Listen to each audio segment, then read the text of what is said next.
دنیا بھر میں نوبل پیس پرائز ان شخصیات کو دیا جاتا ہے جو انسانیت، آزادی اور انصاف کے لیے بے خوف جدوجہد کرتے ہیں۔ اس سال یہ باوقار انعام وینزویلا کے بہادر رہنما ماریا کورینا مشادو کے نام رہا۔ The Nobel Peace Prize has been awarded to Venezuelan opposition leader Maria Corina Machado. Maria Corina Machado has won the 2025 Nobel Peace Prize. The Nobel Peace Prize for 2025 goes to a brave, to Maria Corina Machado.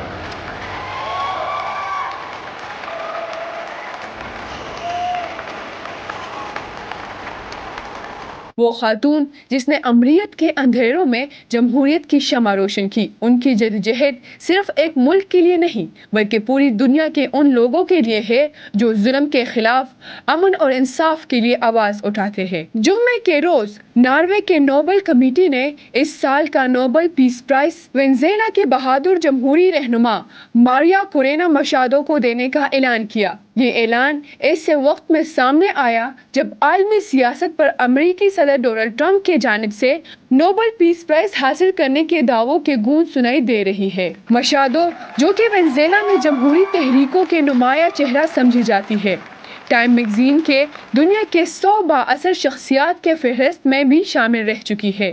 امریکہ وزیر خارجہ Marco Rubio نے ان کے بارے میں کہا کہ مشادو استقامت، حوصلے اور حب الوطنی کی زندہ مثال ہے۔ ناروے کے نوبل کمیٹی کے سربراہ یورگن وانٹے فریڈنس نے اعلان کرتے ہوئے کہا، ماریا کورینا مشادو کو یہ انعام وینزویلا کے عوام کی جمہوری حقوق کے لیے ان کی انتھک جدوجہد اور امریت سے جمہوریت تک ایک پرامن اور منصفانہ انتقال کے لیے ان کی مسلسل کوششوں کے اعتراف میں دیا جا رہا ہے۔ انہوں نے مزید کہا کہ مشادو لاطینی امریکہ میں شہری ہمت اور سیاسی ثابت قدمی کے نمایاں مثال ہے۔ ماریا کورینا مشادو نے صرف تقریروں میں نہیں بلکہ گراؤنڈ پر بھی وینزویلا کی جمہوری تحریک میں بنیاد رکھی۔ انہوں نے سمیٹ نامی ایک تنظیم قائم کی جس کا مقصد انتخابات میں شفافیت، ووٹوں کی نگرانی اور شہریوں کو اپنے جمہوری حقوق کے لیے بیدار کرنا تھا۔ اس تنظیم نے ہزاروں عام شہریوں کو انتخابی مبصرین کے طور پر تربیت دی تاکہ ووٹنگ کے عمل میں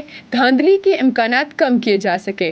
مشادو اپارچونٹیز فاؤنڈیشن جیسے فلاحی تنظیموں سے بھی منسلک رہی، جہاں کم آمدنی والے خاندانوں اور بچوں کو تعلیم و تربیت کے مواقع فراہم کیے گئے۔ یہ ان کا یقین تھا کہ حقیقی جمہوریت تبھی ممکن ہے جب ہر شہری تعلیم یافتہ اور بااختیار ہو۔ مشادو نے ملک کے مختلف اپوزیشن جماعتوں کو متحد کرنے اور امریت کے خلاف پرامن جدوجہد کے لیے ایک مشترکہ محاذ بنانے میں کلیدی کردار ادا کیا۔ دھمکیوں، گرفتاریوں اور سیاسی پابندیوں کے باوجود وہ اپنے وطن سے فرار نہیں ہوئی بلکہ وینزویلا کے اندر رہ کر اپنی جدوجہد جاری رکھی۔ ماریا کورینا مشادو کو نوبل پیس پرائز دینے کے پیچھے بھی کچھ وجوہات ہیں۔ ان کی جدوجہد صرف وینزویلا تک محدود نہیں رہی۔ ان کی عالمی سطح پر پہچان اس وقت ہوئی جب وہ 2025 میں نوبل پیس پرائز حاصل کرنے والی لاطینی امریکہ کے نمایاں خاتون رہنما بنی۔ اس کے علاوہ وہ BBC کے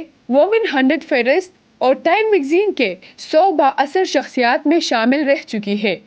انہیں بین الاقوامی سطح پر کئی اعزازات مل چکے ہیں جن میں سخارو پرائز اور ویکلیو ہیول ہیومن رائٹ پرائز شامل ہے، جو انسانی حقوق اور اظہار رائے کی آزادی کے دفاع میں نمایاں خدمات پر دیے جاتے ہیں۔ انہوں نے وینزویلا کے نیشنل اسمبلی کے رکن کے طور پر بھی خدمات انجام دیے، جہاں مشادو نے جمہوری اداروں کے مضبوطی اور خواتین کی سیاسی شمولیت کے لیے آواز اٹھائی۔ دوسری جانب امریکی صدر ڈونلڈ ٹرمپ نے بارہا دعویٰ کیا کہ وہ خود نوبل پیس پرائز کے مستحق ہے۔ اپنی دوسری صدارتی دور کے آغاز کے بعد سے وہ یہ کہتے آ رہے ہیں کہ انہوں نے دنیا کے کئی تنازعات کو حل کیا ہے، تاہم ماہرین کے مطابق ان کے یہ دعوے مبالغہ آمیز ہے۔ نوبل کمیٹی نے واضح کیا کہ ان کی امریکہ فرسٹ پالیسی الفریڈ نوبل کے 1895 کے منشور میں درج ان اقدار کے خلاف ہے جن کی بنیاد امن، یکجہتی اور عالمی تعاون پر رکھی گئی تھی۔ گزشتہ سال نوبل پیس پرائز جاپان کی اینٹی نیوکلیئر تنظیم نہون ہدائنکو کو دیا گیا تھا۔ یہ وہ تنظیم ہے جو ہیروشیما اور ناگاساکی کے ایٹمی حملوں سے بچ جانے والے متاثرین کی نمائندگی کرتی ہے۔ اس سال مشادو کو دیا گیا یہ اعزاز نہ صرف وینزویلا بلکہ پوری لاطینی امریکہ کے لیے ایک امید کی کرن ہے۔ یہ ان سب عورتوں، مردوں اور نوجوانوں کی فتح ہے جو ظلم کے خلاف پرامن جدوجہد پر یقین رکھتے ہیں۔ نوبل انعام کے ساتھ ایک طلائی تمغہ، سند امتیاز اور $12 لاکھ کی رقم بھی دی جاتی ہے۔ یہ تقریب ہر سال 10 ستمبر کو ناروے کے دارالحکومت واسلو میں منعقد ہوتی ہے۔ یہ وہی دن ہے جب نوبل پیس پرائز کے بانی الفریڈ نوبل کا انتقال ہوا تھا۔ نوبل پیس پرائز واحد ایسا اعزاز ہے جو واسلو میں دیا جاتا ہے، جبکہ دیگر تمام نوبل انعامات اسٹاک ہوم، سویڈن میں دیے جاتے ہیں۔ ماریا کورینا مچادو کی یہ کامیابی اس بات کی علامت ہے کہ قلم، عوامی جدوجہد اور اخلاقی ہمت دنیا کے کسی بھی امریت سے زیادہ طاقت رکھتی ہے۔